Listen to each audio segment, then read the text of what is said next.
Hello and welcome to Money News on Newsmax TV. I'm John Bachman. Joining us right now is the former chairman of the FDIC and the senior managing director of FTI Consulting, William Isaac. Bill, it's great to have you back with us. Good to be with you. All right, so let's start by taking a look at the immigration debate right now. We've recently heard about a report that said it could cost taxpayers somewhere in the neighborhood of $6 trillion. There's also have been people who have discredited this report, including Senator Marco Rubio of Florida. But I wanted to ask you, what's going to cost American taxpayers more, implementing massive immigration reform or doing nothing? That's a good question, John. I actually was entertained by a George Will column the other day in which he talked about this very subject, and he noted that it's a little hard to get a grasp or a handle on any projection that goes out 50 years. His point was, he said, what was going on in 1963 that compared to today, and could we have predicted anything that's going on today? And probably not. In other words, the technological changes and so forth. So I think a 50-year forecast is sort of ludicrous on its face. I do believe that trying to do a budget or a projection that is not static, that takes into account future developments is good, but I think going out 50 years is a little silly. I think that if we don't reform the immigration laws, we have tremendous costs. I think if we do reform them, we hopefully will get a lot of people working who on the books online that are not doing that today. They'll be paying taxes and they'll be here legitimately and be integrated into the economy. And plus, we will bring in new immigrants that have some skills we need. So I come down on the side that we must have immigration reform, and that's going to be less expensive than the alternative. Yeah, it certainly seems like that makes sense. We'll see where Congress takes it from here. You know, it's also hard to predict what's going to happen next week, let alone 50 years down the road, as you mentioned. You know, what are some of the other significant financial arguments for immigration reform? You talked about bringing these folks out from the shadows, getting them on the books, getting them paying taxes, bringing more immigrants here legitimately, getting them on the job roles and getting them employed. Talk about what do you think might be some of the other most obvious and significant impacts if immigration reform were to take place? I think one thing that everybody's talking about in immigration reform is trying to seal the border better so that we don't have this problem continue to plague us. And I think it's highly dangerous if we don't get the borders under better control, considering all the terrorism activity throughout the world. And we really do need a better handle on the borders. I think that the biggest, one of the biggest advantages, we've already named the two biggest advantages in my mind. One is that we get people on the books paying taxes and make them a part of the economy. They're already here. They're already using a lot of the welfare services. So let's make them truly a part of the economy. And the other is there are skills we need. There are people we need to keep this economy going. It's one of the things that really distinguishes the U.S. from other countries, a lot of other countries, and Japan would be a good example, where they have a declining population and an aging population. Immigration is good for the U.S., has been throughout its entire history, and I think will continue to be. We just need to make sure that we have it laws that make sense, and we have the borders protected, and we're getting people here that we need to be here. That is absolutely vital to if America wants to continue in the direction that it's been on, the path that it's been on since its inception. Let's turn to something maybe a little less complicated, and that's the markets. The Dow right now up above 15,000 for the first time. The S&P 500, the Russell 2000, which tracks smaller companies, also hit record highs as well. But there, of course, are still risks out there, namely China and Europe and a global slowdown. What's your take on where the markets are at right now? Is it time to maybe be a little cautious, or is this a real bull market? I hate to make these calls because I'm not an investment advisor, and I haven't done so great with my own portfolio. I would say that my instincts tell me that this is not a good time to jump in. That if you had jumped in at 10,000, you'd be a very happy person. I don't understand why the market has gone from 10,000 to 15,000. We certainly haven't fixed our political system, which is highly dysfunctional. We haven't fixed the economy. Job growth is excruciatingly slow. We haven't fixed the tax code. We haven't fixed fiscal policy.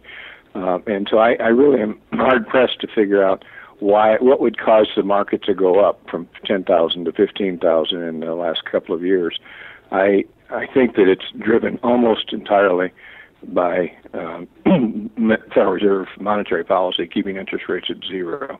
There aren't a lot of alternatives for the money, and so people are looking for yield. They're willing to take more risks, and they're putting the money in places like farmland and stock market and so forth, where they can get a better return.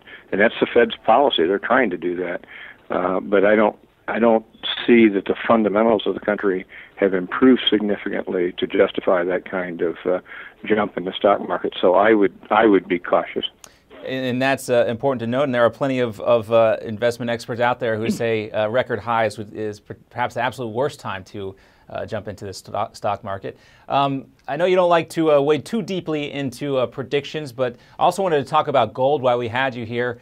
Gold, of course, as the stock market has inched up and rose to those record levels, gold prices have also started to trickle down a little bit. You talked about Fed policy and what impact that is having on all this. Eventually, the Fed is going to have to raise those interest rates. Is gold still worthy of being in a portfolio, even though some of the shine has come off of it as of late? Because, again, the Fed is going to have to raise these rates eventually. Again, you're asking me to be an investment advisor, and I'm not comfortable in that role, but I'll take a stab at it. I'll give you my personal view. I have never liked gold as an investment, and the reason I haven't is because I can't eat it, I can't live in it, and I can't earn any interest on it. It's either going to go up or down, depending on what happens in the world, and that sounds a lot to me like going to the racetrack or the casino. And I've never been comfortable making that kind of an investment. For me right now, one of the things that looks best is income-producing real estate, particularly rental apartments or commercial real estate. I fear we are going to have inflation, perhaps significant inflation, and that's the safest way, the safest place to put the money in my mind, because it produces income. If inflation goes up, rents are going to go up, the value of the building is going to go up, and you've hedged yourself well against inflation. I like that personally better than I like gold. And I'm just a reporter here, not an investment expert either, but it makes sense because the real estate prices have not risen as fast as the stock market prices, so perhaps that's an opportunity there. Last topic, Bill, and then we'll take it easy on you. No more investment advice here, but I do want to get your take on what we've seen lately in terms of technology and some of the vulnerabilities that have cropped up in relation to the banking world.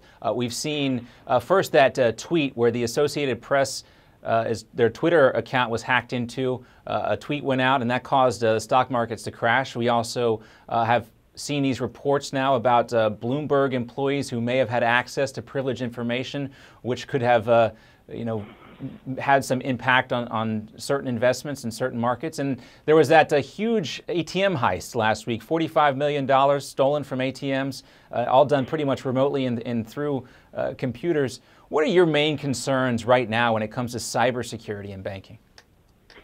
I believe that cybersecurity is extraordinarily important, both for the government, for obvious reasons, and for private businesses and particularly banks. It is at the top of everybody's agenda. I am chairman of a Fifth Third Bancorp, which is a pretty decent-sized regional bank, and I know that we have made cybersecurity a very high priority, as have most larger banks. Every day, somebody's trying to hack into one bank or another, and so it's just an extremely important topic for banks in particular, but all institutions of any size, to get their arms around it, get the protections in place.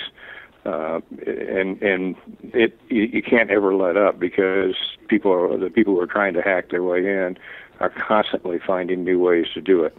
So you can't rest and say, well, we've blocked this attack and that attack, because the people at the other end are not going to stop. And in many cases, I understand it's foreign governments and others who have pretty deep pockets that are trying to get in. So they're going to be very creative, and the government and the large businesses are going to have to be just as creative and just as vigilant in trying to stop these attacks. You are right, because these schemes seem to get more and more sophisticated as we move on here. Congress has been unable to get a bill passed. It's been talked about a lot. There's a will by some to do something in terms of a cybersecurity bill, but yet Congress has not passed that. For people watching this right now, should they be contacting their local representatives, their senators, and say, let's get this done, because who knows what could happen if a significant breach happens? I think the onus really needs to be on the private sector. I don't know of anybody in the private sector that is waiting around for the government to act. My experience is the government, when it does act, is always too late and with too little. And so I wouldn't be depending on the government to protect my bank or my company against cyber attack, and nobody is. Everybody's actively involved in trying to stop this. Now, if the government can be helpful, of course, get it done. But the private sector, in the end, is going to have to be taking the lead on this. Well, and that makes sense, because it's their deposits that they got to watch. Bill Isaac, thanks for your time, sir. Appreciate you joining us, and it was great talking with you. My pleasure, John. Thank you.